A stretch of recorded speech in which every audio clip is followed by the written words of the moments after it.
Hey guys, so this is my final video presentation. Um, and so I'm going to start by going over the course readings.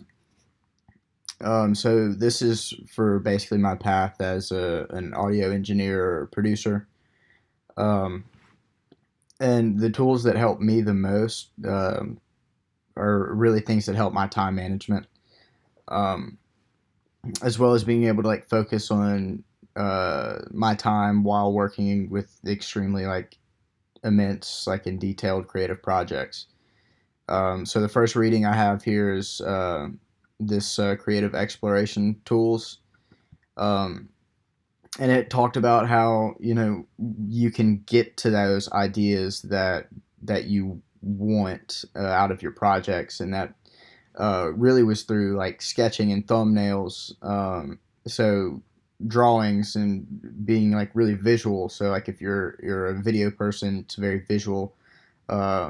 Just a little sketch as an idea, and that way you have something to work from. And for me, not a great drawer, so like um, the connection for thumbnails and visuals and sketches would be like words. So like with music, it's emotions. So emotional words like that was very somber. That was upbeat. That was lively. Stuff like that to sort of work around and find that creative idea of what the song needs to be and what the song wants to be and what the artist wants as well, and working with them in that. Um, Also, it's very important to do that because your studio time is important and you pay by the hour. So making it quick and efficient is very, very important. Going to the second reading. So leadership and the environment for creativity. So how you're going to lead a group, and this basically talks about being conscious of everybody's talents and everybody's skills, and working with that and working with those things for your group. So like in the audio world, working with your team where they are mostly technical. Some of them may not be the best at communicating.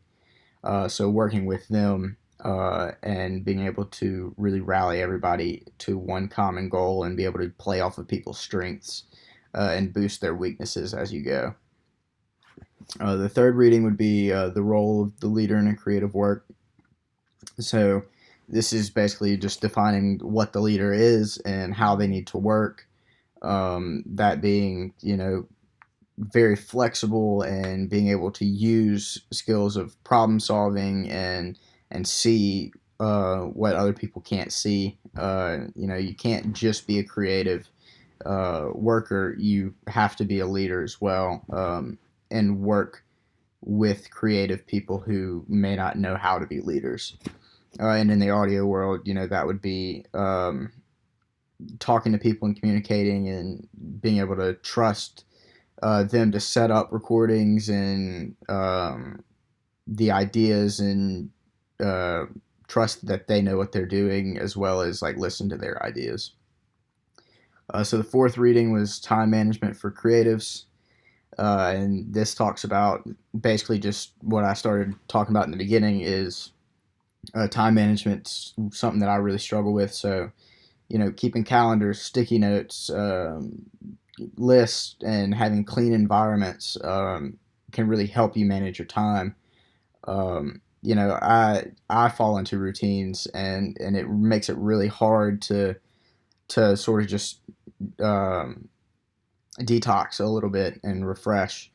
And so, like cleaning and making these lists help me get into the right headspace. Whereas, like if I hadn't done that, then my project wouldn't have been as well put together, or it's not going to sound as good, or I wouldn't have reached my full potential. Because, if I'm living in a pigsty, then my work is going to reflect that. You will reflect the energy that you have surrounding you, which is also very important for meeting deadlines and stuff like that, especially in our environment, it's very hard deadlines, and there's really no second chances. So, and then the last reading was the critique, and it was focusing on how to give critiques and how to take critiques from people.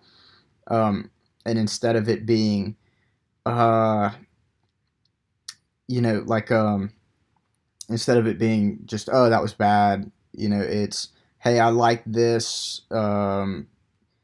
Maybe like I get the image, but it's not quite there yet. So um, critique should be something that have substance, not just, oh, well, that was crap. And being able to build on the critique, and also some critiques can be purely just complimentary. That like, you did a really good job on this edit and moving this to this and this transition and the way that all these things flow together. So critiques can really be positive as well as negative. Um, and in taking critiques, you got to take it with a grain of salt. Not everybody can be pleased. You're in a creative field. Not everybody likes a movie. Not everybody likes a song. So take it with a grain of salt. Recognize what you're working with, and go with it from there. And then moving on to the career assessment. So I talked about I'm in the audio producer world, engineer world, and sort of have a background in this. I grew up doing this. I grew up doing installs on cars and stuff, and live recordings or live productions of stuff. Did like theater and stuff like that. Uh, Toured with a few choirs and stuff. One particular in Baltimore, which was a lot of fun. I've also dabbled in producing a little bit. Um, so that's basically where my background is. So going on services, you really need to be able to work spontaneously. You need to be able to work um, at a very random pace, but also with great intensity and purpose.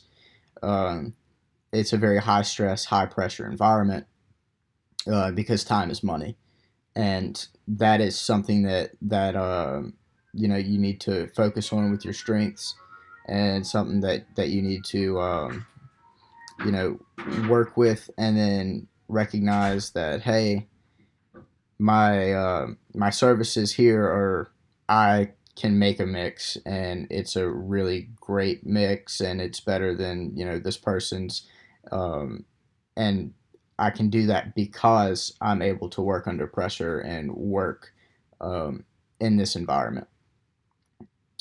So this type of workflow, working very diligently and very efficiently, uh, makes money for people, and it makes money for yourself, and that makes people want to come back to you and have you continue to do the work for them.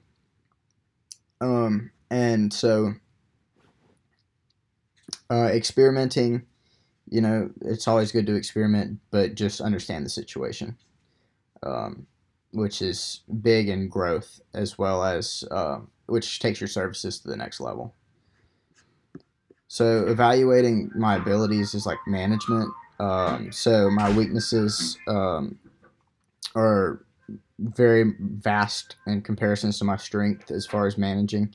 ESTP, so I'm not very logical thinking. It's very sporadic. Um, so I can work with things, and I like doing things the wrong way, and I don't like going by the rules, which is ironic. But um, at Southern Miss, for example, we're provided with the tools and examples of how to do it, but it's up to us to figure out how to expand from there. So the section 4, the goals and timelines. My end goal is, to have a prosperous career and maybe even end up teaching. Actually, this semester I produced 2 singles by a buddy here at school. They're out on Spotify, Apple Music, all that good stuff. Right here, USM MEA and Anyway. Um, and I was able to mix and master these songs. So adding that to my portfolio, um, is something really big and something that we need to do. And so my goal from here, short term, is uh, one of my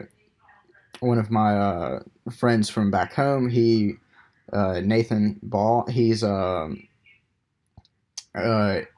uh, engineer. He worked with like Kenny Chesney and Alan Jackson. Did their live shows. And he owns a record label in Nashville. So going and getting experience from him too, working with that. That's sort of my goals. Then to be able to open up a full career of production. Um, so the sector of the workforce, it's very very big in comparison to other workforces, but it's run by the big three. It's Warner, it's Sony, and it's Universal. Then with like independent labels or indie labels, and so it's basically those three that you work through, or the indie labels, and then um, yeah. So going from that, it's smaller artists are able to work through with them and also gain recognition through them. But like even now, when I was talking about my buddy, what we recorded, uh, he didn't go through any label or anything. That was all done through us, and that's done through what's offered here at school. Like we're offered like legal classes and stuff, and able to know the legality aspects of things. Um, so um, yeah, so like it's the market's opened up a lot to where nobody really has to uh, go through these companies as much as you used to. It's more of like a way to expand, I guess, as of now. Um, so businesses, most people will probably join an LLC, which is just basically a big corporation, or you could work with a partnership with somebody, or do freelance with your own company. So the financial plan, it varies, but obviously microphones, DAWs, outboard equipment, uh, gear, cables, place to record, proper uh, sound treated room.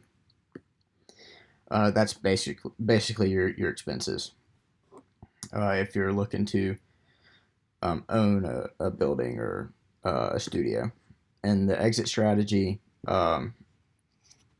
So I can't really see myself exiting because I like doing this stuff. But um, if I were to exit, it would be a gradual, only not picking up with new people, working with people that I've worked with in the past, and then doing select projects, and then um, like maybe remasters of songs, and then picking up an apprentice with that, and um, sort of guiding them into like the limelight, like let them take up more of a transition, and then maybe even like after that transition into teaching, because the biggest part of having this uh, opportunity here at school is like a lot of people don't start. Um, a lot of people don't go to school for this, and it's all self learned. So like or self-taught rather, and so getting to a point where you're able to teach other people and guide other people through your experiences would really help the industry boom and progress instead of hit sort of a plateau as far as um, production and quality. So yeah, that is my final presentation, and apologies for any of the outside sounds. If y'all could hear any of that, I'm home for the break. So yeah.